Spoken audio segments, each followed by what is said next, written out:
get started to the second half.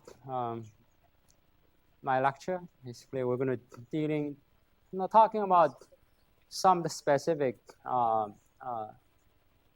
toxicant involving associated with the heavy metal and how they are treated.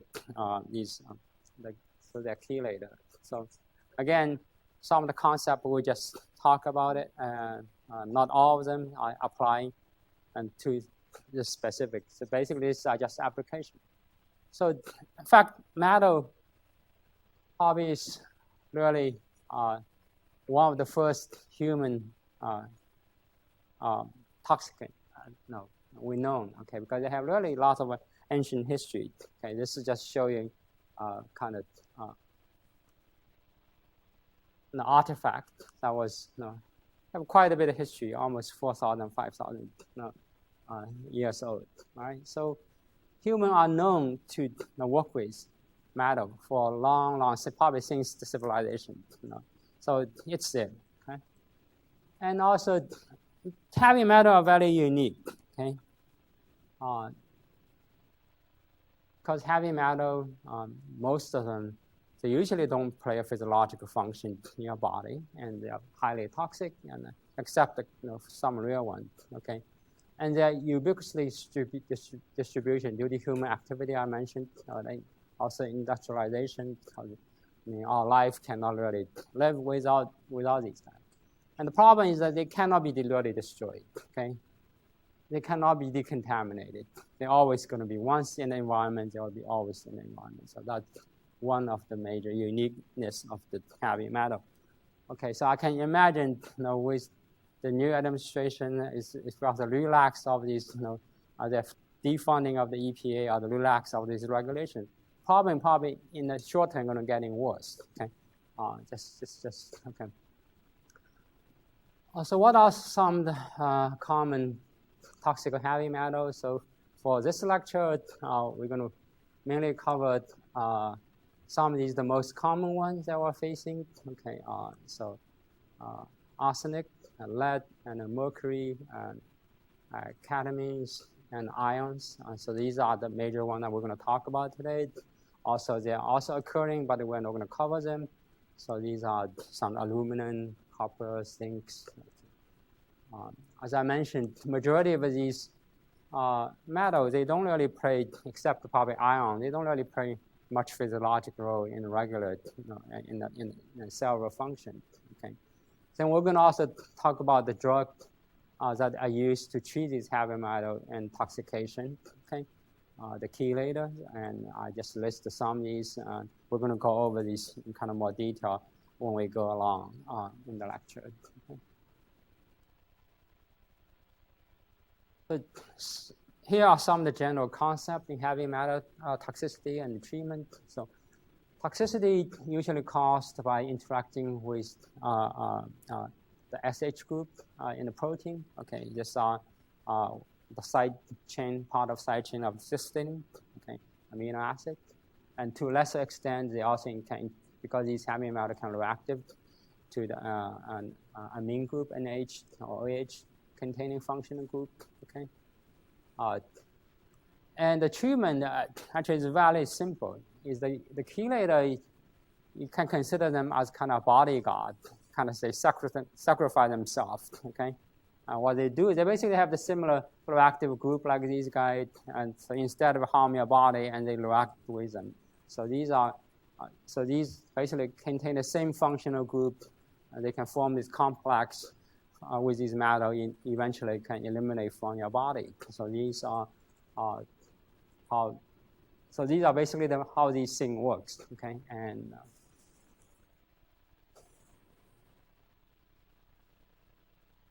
So another, I think, a unique, quite interesting aspect of heavy metal is that for some of the heavy metal, the toxical level can be just really above the background level, okay? So that's really kind of natural in the environment. Okay, and they also, because they can accumulate and chronic effect. So oftentimes diagnosis require very careful observation of the symptoms of toxicity and also quite elaborate testing in the laboratory. Okay. So where are the source of the heavy metal? Okay, so heavy metal, because the humans are known to work with these things. So occupational setting, they often found in the mining and the factory using this material. But they are also quite a bit. In fact, most common, like for the daily people, is really they are in the food, in our food, in our waters. Okay, especially like fishes, and the plants, vegetable, and dietary and the supplement. They're also in the air. Okay, once they form as smoking, also in the smoking. Once they form particles, okay, they are also in the chemical vapors. And you're going to expose to these with some of the hobby that you do. If you do jewelry, painting, photography, they're all involving use because these materials are very useful. And they also in the environment. Okay, it's environmental. For example, like the lab-based painting, and in old days, I think some part of the world probably still using this lead-containing gasolines. Okay,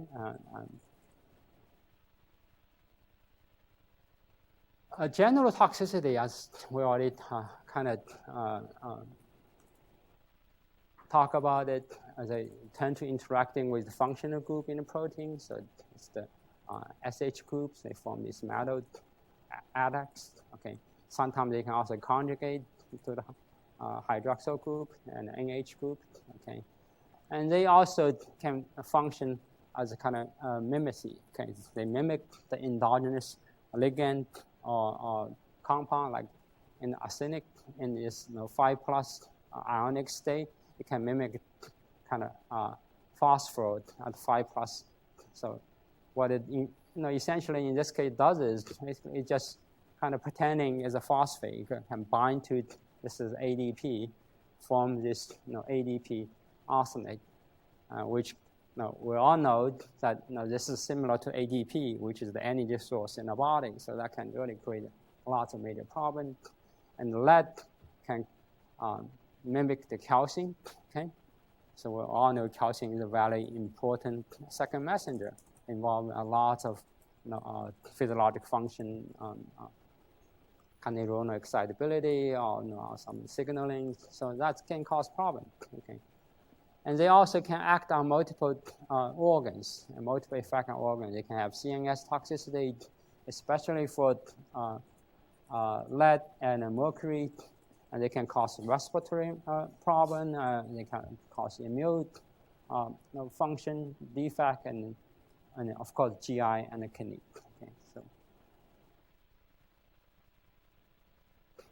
for the GI-associated toxicity, these are probably, if you ingest some of these heavy metal, that's probably the immediate symptom you're going to have. You have nausea, vomiting, all the abdominal pains.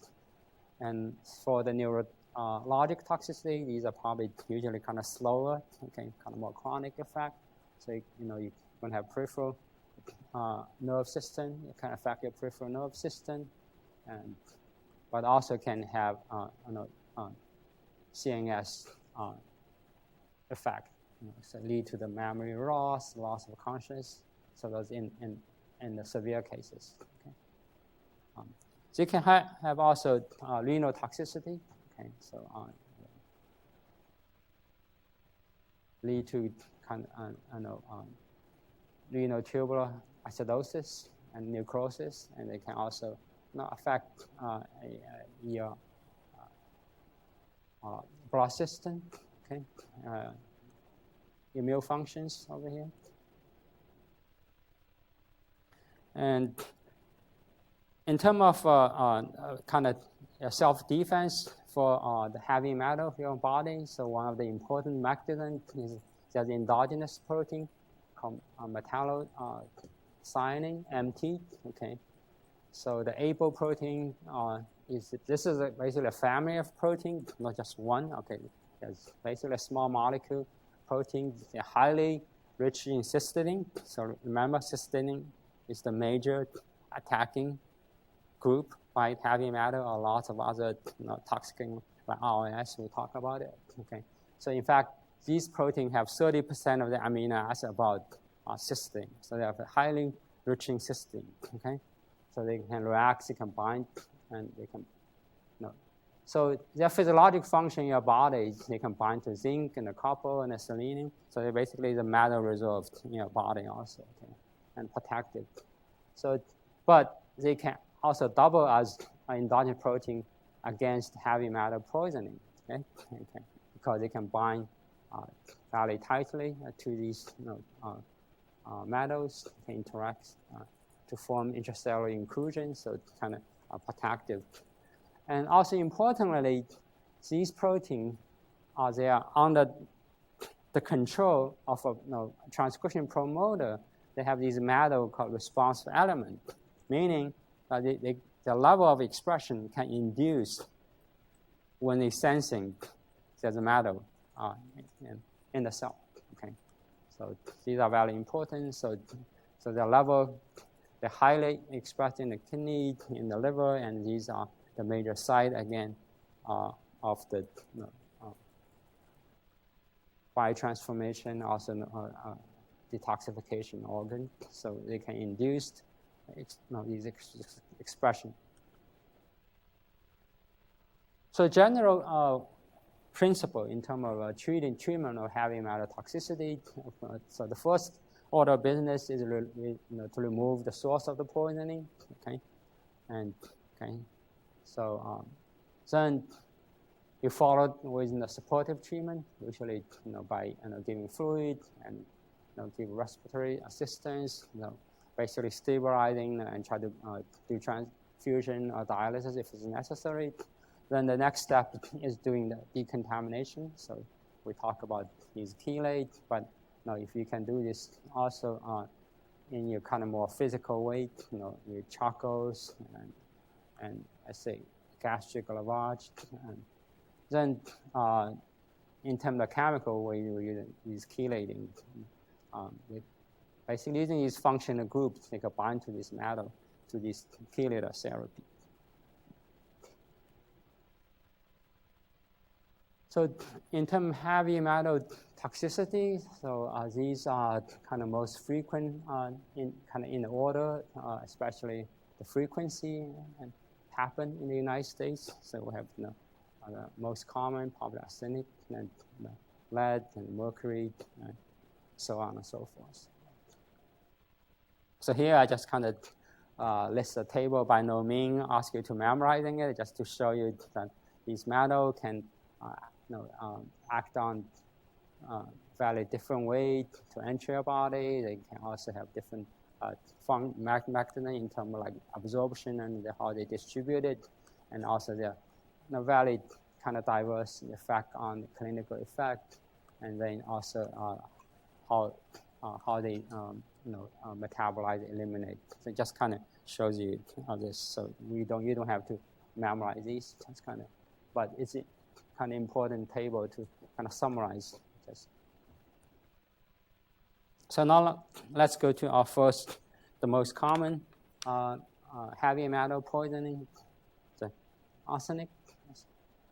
So this is if you look at the periodic table, this is the element, the metal looks like this. Okay, but this actually is quite everywhere. Okay, as I mentioned, it's in our food, in the water system. Okay, especially it can start from these if the rock erosion, so it can get into the water system. Eventually, they can get into the plant, and through agriculture, it can end up on your tables. Okay, and in fact, rice are known, especially nowadays, have certain level of arsenic depend on the region. So one advice is if you cook rice, soak them a little bit, wash them. So that's probably the. And for chronic poisoning, these happen in some of these high incident areas that have these high environmental arsenic in the water, and especially in these developing countries, people don't wear shoes. You can see the sickening of the skins. And here, again, these are in the environment. It's just kind of a list, a geographic table shows you where are these high level of arsenic are found in environment. So here, like in the South America and also in part of the United States, Western United States. So arsenic poisoning is most common cause of acute heavy metal poisoning in the U.S. Okay, so besides the environmental sources, we have fossil fuel like well water. So they also are byproduct of a lot of manufacture, like some pesticide and some of these industrial. There's also gas, arson gas are used in industry. And also some of these are in the wood preservation.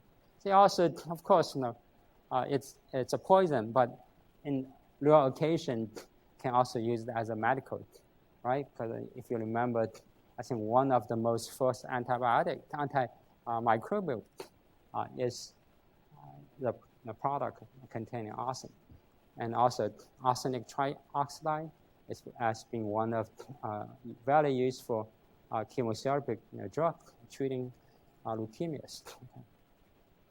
Okay.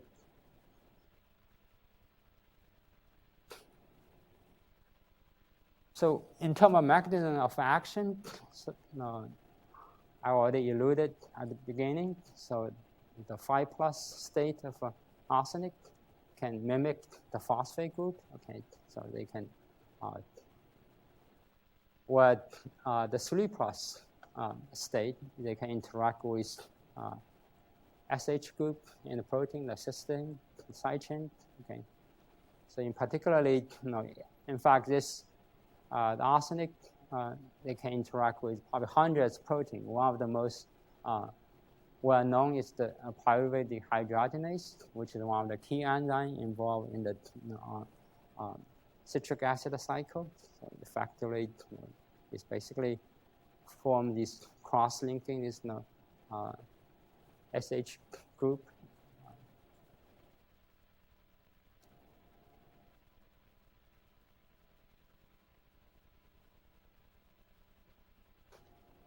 In terms of how these heavy metals get into your body, so they can be taken in through inhalation from the lungs. Basically, these are as an arsenic gas. Then they can convert it, or the GI by ingestion. Okay, they will be converted into this 5+ state, and they can form this, get into the phosphate pool. Okay, meaning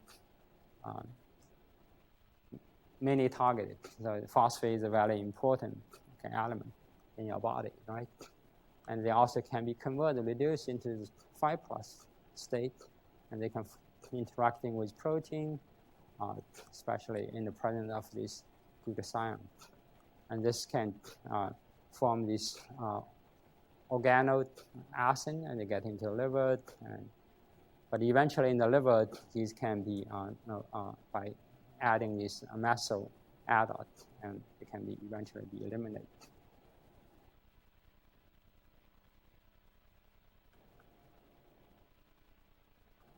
So in terms of symptoms, they can target a multiple cellular organ system. So we can have quite a generalized effect, and particularly the GI, cardiovascular, and the CNS toxicity are very common, and it can act as a carcinogen. Okay, and so they can also directly act on the hemoglobin in the red blood cells, so it can really cause quite a major problem.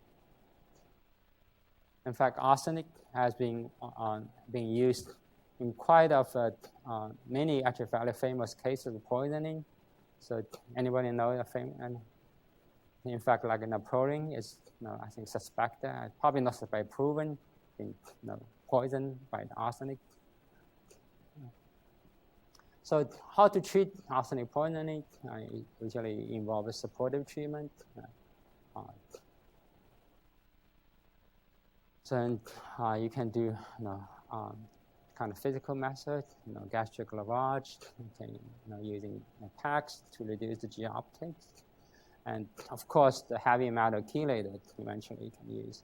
This one of these are primarily being used. Dimercaprol, and so these are kind of the primary being used. They can act quickly, but there's also other chelator has been used. We're going to discuss these a little bit more later in kind of more detail. Okay. Any question up to now? Okay, now we're going to move into the second most common cause of heavy metal, which is the lead poisoning. So over here. Lead, again, it's kind of heavily used in an industrial setting. Okay, so ammunition manufacture, batteries, pigments, printing, all these, and also they are in all these daily products that we or environment that we use. As I mentioned in the old days, it's being added into the gas. So you can expose to them in many different occasions. And unfortunately, the concentration of the lead in the human had dropped, quite significantly. I think probably one major factor is that we get rid of them from the gasoline. Okay, maybe that's one of the major contributing factors. So I think the data is that dropping from 12 microgram per deciliter in the blood to 3. Okay, so the CDC consider a level of 10, which is kind of toxic adverse effect. But adverse event can occur even your blood level below that level. So there's really no kind of safe, quote unquote safe level in human body. So you want to minimize this as much as possible. Okay? So lead can be get into the body by multiple ways. So this is the ingestion. Gastrointestinal is the major route of lead poisoning. Okay. And the one major difference between adult, again, here's the difference between adult and pediatric patient is adult actually absorb much less than the children. So lead poisoning can be much more severe to kids, because the kids, they can absorb up to 50% of the lead. And also it can be inhaled up to, actually this is very efficient, depends on really the particle size, 90% efficient. And if you have these some kind of the lead in the kind of organic form, these compounds actually, they have lipid solubility, they can absorb through your skin.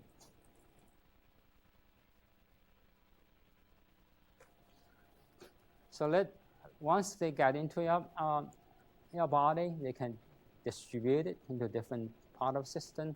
In terms of short term, it can bind to the red blood cell, the hemoglobin, and these, we all know these cells, they turn over in about a month or so. So these are relatively short. They can get into liver and kidney. But in long term, lead can be deposited into your bones, and these actually have half-life 20 to 30 years. Okay, so it can have potentially chronic toxic effect, and trace amount can also found in the brain, which can block the calcium. As I mentioned, lead can mimic the calcium, can lead to the calcium transport blockages and other effects. It can also affect your mitochondria, which is kind of the power plant in the cell.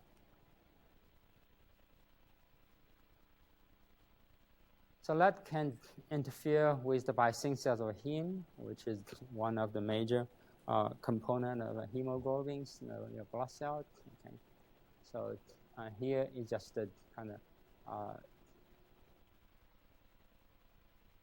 reaction step, from succinyl-CoA glycine, how they make the heme, and at multiple step, there's a multiple step reaction, but a couple of steps that involve these enzymes that depend on this SH group, and which the lead can interact with it. So the symptom of lead toxicity, the acute one, usually involve the CNS toxicity, and so you can feel muscle weakness, fatigue, and generalized pain, and also can lead to kidney damage.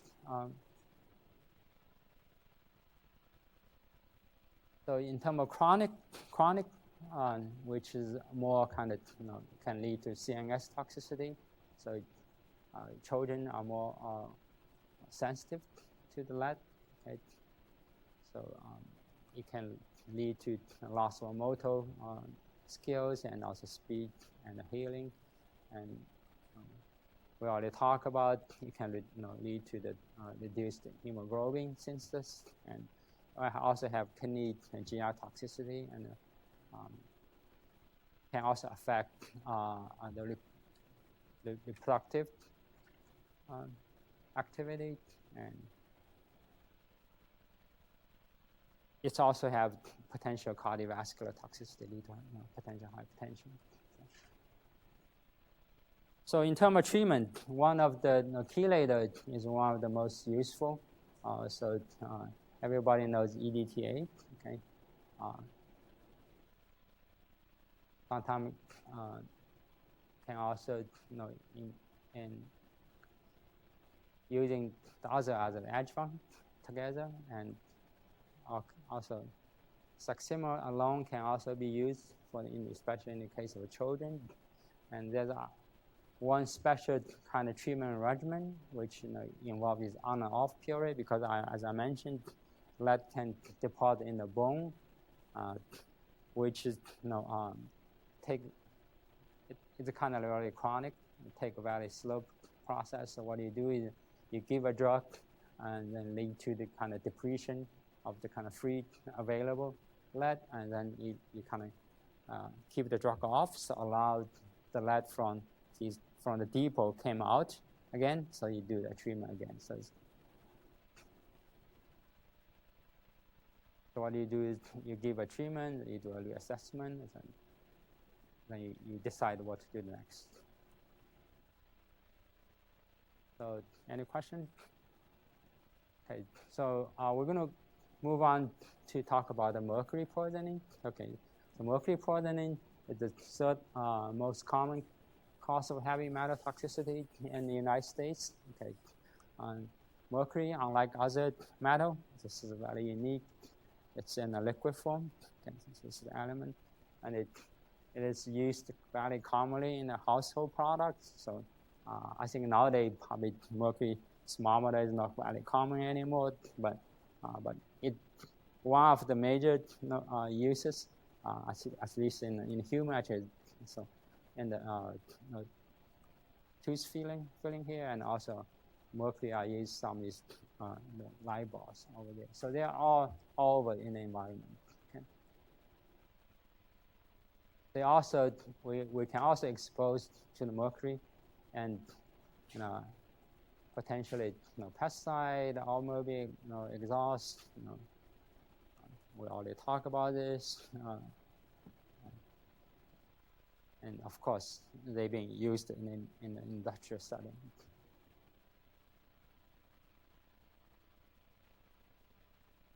So children are particularly kind of susceptible to mercury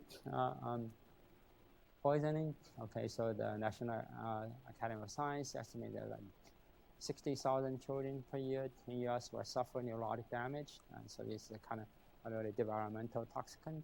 Okay. I think these have much more effect, severe effects than in adults. Okay.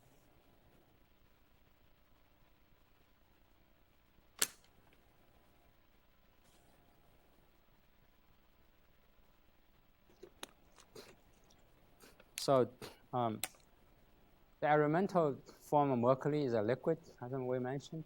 Okay, but it can also vaporize, so that can be,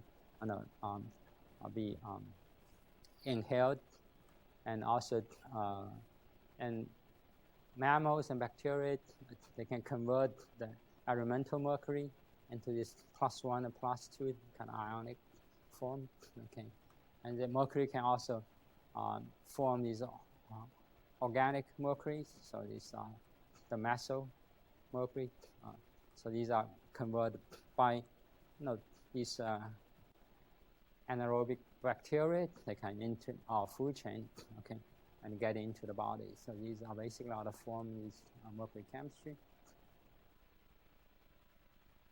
So the liquid form of the elemental mercury is poorly absorbed through the GI, okay, but the gas form, okay, the vapor, they can well absorb through the lung and the skin, okay, and also some of these inorganic salt, okay. So mainly they can be very toxic through ingestion. Although only I think 5 to around 10% can uptake in GI in adult, but in children it's much higher. We talk about 50% uptake. So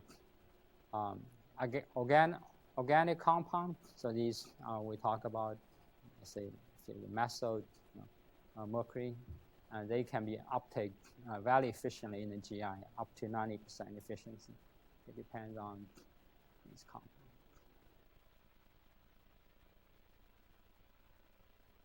And also, one of the unique property of the mercury is that the elemental form is lipophilic. They can cross the blood-brain barrier. That's how they exert the CNS toxicity. Okay. And where the inorganic mercury salt, they are kind of poorly liposolubility, so they don't really cross the CNS, but they exert more kind of into the kidney damage. Where the organo mercury, they can interact with, again, the cysteine in the protein and form the methionine mimic. They can cross the blood-brain barrier into the CNS.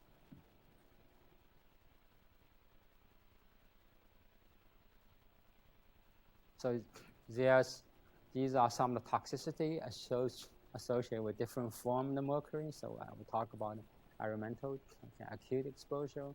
So they have neurological, okay, and they also can potentially have pulmonary edema, and the chronic can lead to really major CNS problem.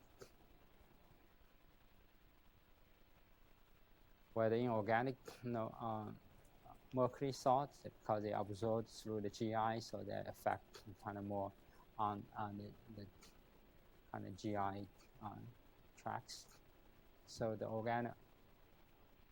organomercury, so if they have no acutely exposed, they can also lead to CNS effects.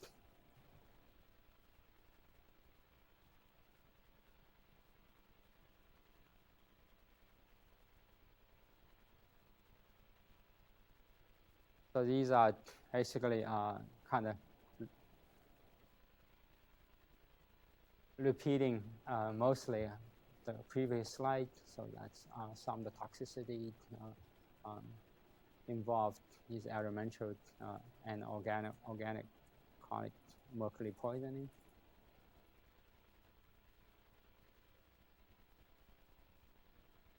So in terms of treatment for mercury poisoning, okay.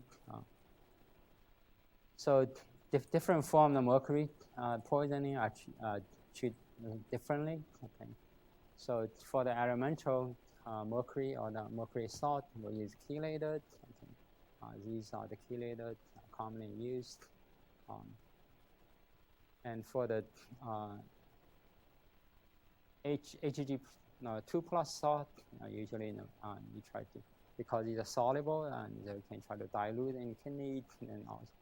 And for the vapor form of these, you also want to give oxygen supplement. Okay. For the organomercury, and they are kind of more problematic, usually chelated, they do not works very well, so it's difficult to mobilize from the body, and this especially this chelated caprol should not be used because it actually can increase the toxicity to the central nervous system. Okay.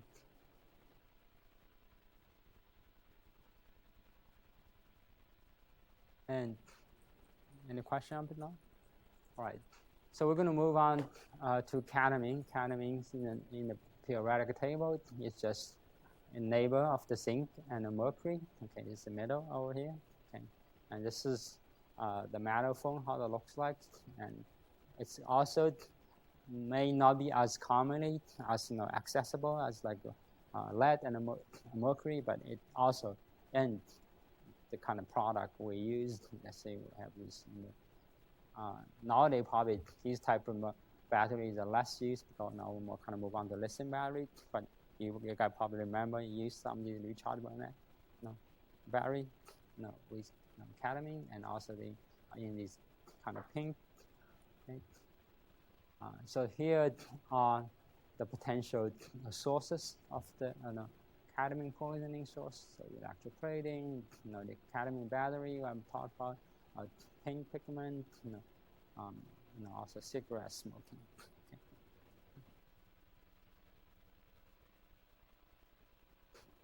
So how cadmium induces toxicity? If you remember the periodic tables, right? So it's in the same column of the zinc. Okay, so that doesn't surprise that it can compete with the zinc in the body. So zinc is one kind of important, not very abundant metal, but it important some function. So the toxicity is usually due to the chronic exposure. The half-life is quite long. Okay, it's 10 to 30 years.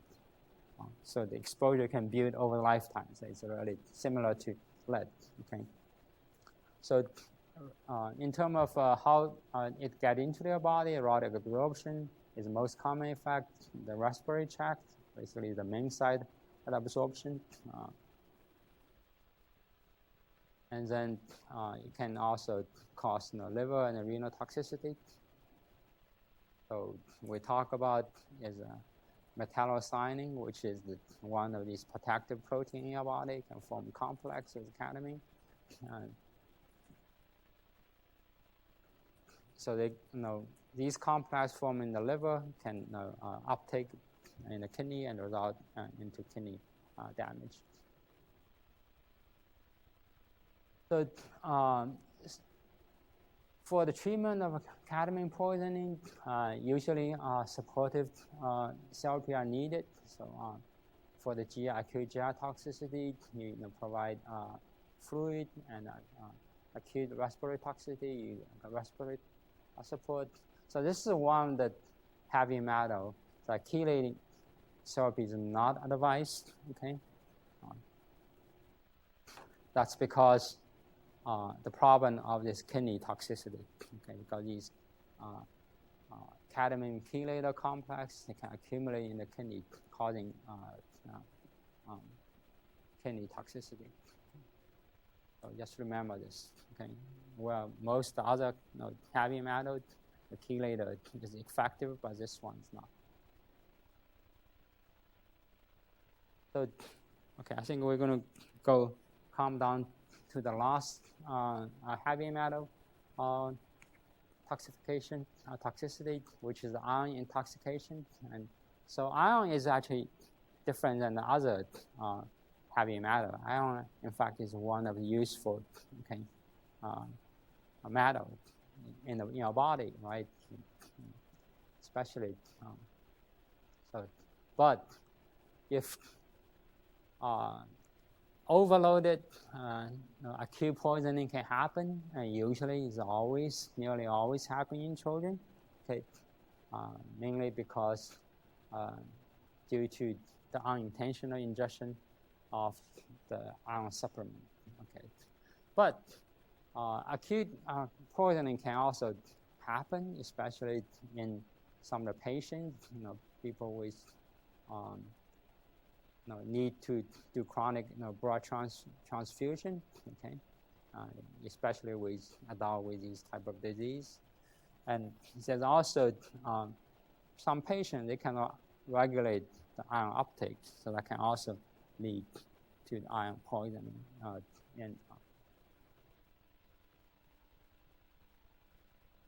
So there are 3 phases of iron intoxication. Okay, so the immediate effect, if you ingest overload and a heavy load of iron, okay, it can very quickly have some GI effect. You have because it acts on the GI mucosa, so you can have vomiting, abnormal pain, diarrhea, and so all these are very acute.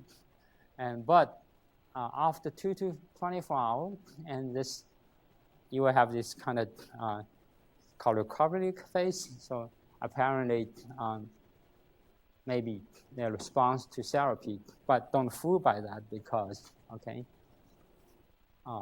these iron, the reason that they recover is one is, of course, maybe the therapy is working. Another is because they get it deep into your, they get away from your GI, get it deep into your body, which can cause the first phase 3, which happens usually 12 to 48 hours. So this can be actually fairly bad. Okay, so it can lead to metabolic acidosis, and eventually, it could lead to coma and death. So it can be, the iron poisoning can be very serious. Okay? So in terms of the treatment, once you suspect the iron poisoning, so you need to do the initial treatment, do a complete bowel irrigation, basically, gastric lavage, try to get rid of from your system, pack, okay. And then you have to associate with rehydration. Then you apply on the chelate therapy, okay. And depends on what kind of poison, whether it's acute or chronic poisoning, you use slightly different chelator in this case.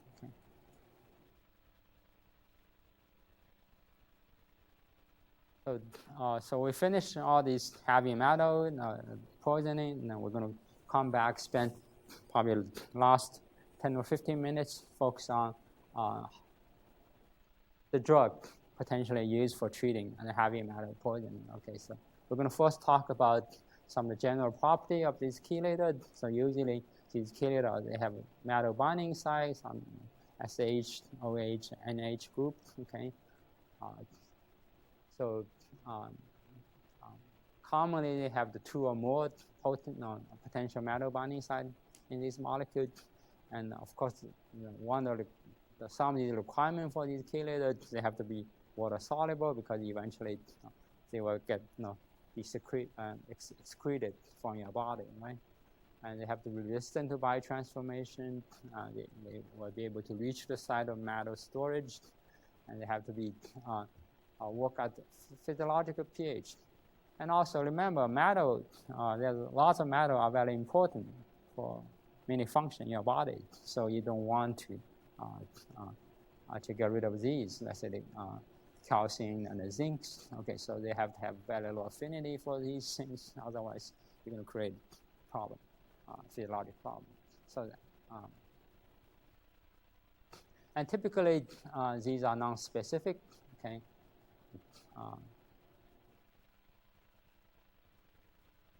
So they can bind to multiple heavy metal. So we talked about this guy along in our lecture. This is the BAR, dimercaprol.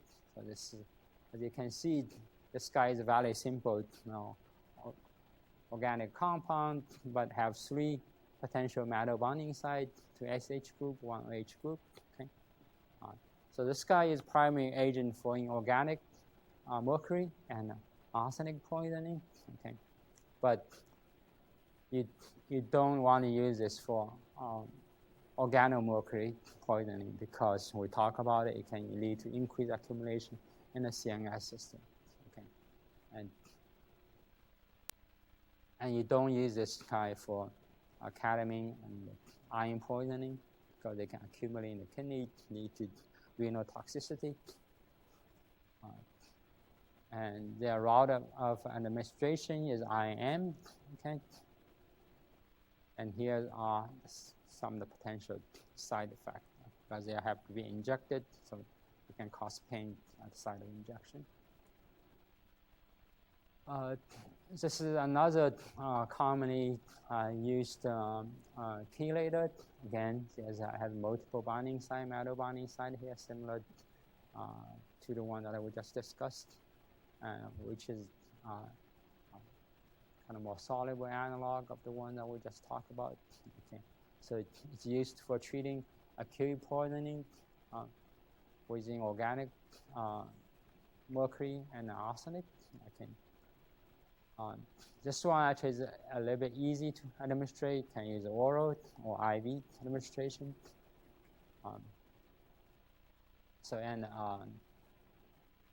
Looks like have a few side effects. They can be wrapped, do IV. But if you do fast, it maybe can cause temporal hypertension.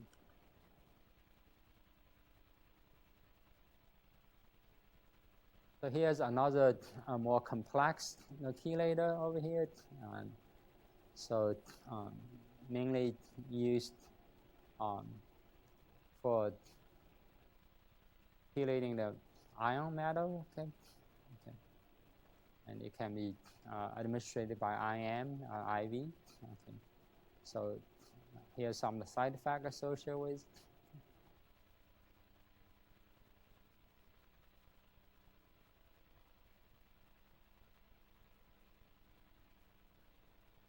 This is another kind of more complex organic compound that chelated, and which have, again, multiple metal binding site over here.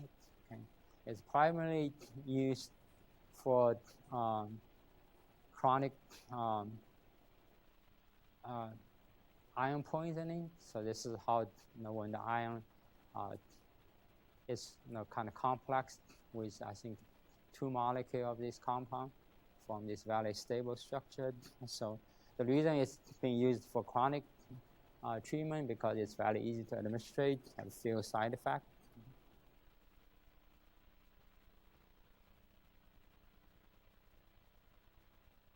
Here's a couple of additional chelator. Okay, it's Saxima, okay, which is used primarily for lead poisoning in kids. So it's a water soluble form. Okay, can be used as adjunct for inorganic mercury and arsenic chelating. It can be orally administered, and it have few side effects. Okay, so that's probably one. It's kind of very safe. So you can see it's very simple structure. Okay, and this is, of course, EDTA. So it's very commonly used, one of the laboratory agent, but it's also one of the commonly used chelator. Okay, it's primarily used agent for treating lead poisoning in adults. Okay, so it have to be administered by IV. Okay, and I think that's all today. So if you have any question. So I would ask Trish to put this slide online. So, and if you guys have any questions, feel free to contact me. I have my contact information over these. And all right. Thanks. Here's actually a website that actually there's some kind of online kind of courses for general toxicity. If you're interested, you can